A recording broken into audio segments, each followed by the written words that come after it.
প্রথম অ্যালবামটা দেশে ফিরে যে অ্যালবামে কাজ করেছিলাম সেই অ্যালবামটাতেই আমি বেস্ট ডেবিউ অ্যাওয়ার্ড পেয়েছিলাম চ্যানেল থেকে। অনেকদিন পর ভালো লাগছে। অ্যাওয়ার্ড সেরেমনি হচ্ছে, এই প্রেস কনফারেন্সে খবর পেলাম, খুবই ভালো লাগছে।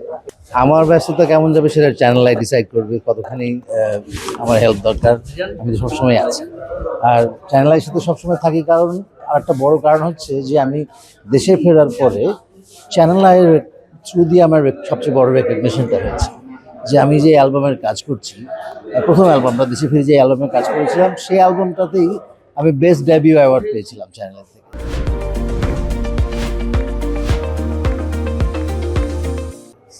তখন সিরিজের চ্যানেল ছিল মিউজিক অ্যাওয়ার্ডে, তারপরে তো ওয়ান আফটার আনাদার চ্যানেলের অন্যান্য অ্যাওয়ার্ড সেরেমনিতে কাজ করেছি, আমরা পুরো টিম নিয়ে পারফরমেন্স করেছি। So amazing.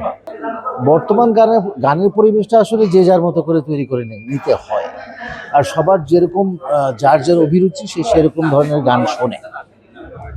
এখন আমি শিল্পী হিসেবে আমার দায়িত্ব হচ্ছে গান বানানো, গান গাওয়া, যেইটুকু যার যার দায়িত্ব সেইটুকু 100% করলেই আবার ঠিকঠাক।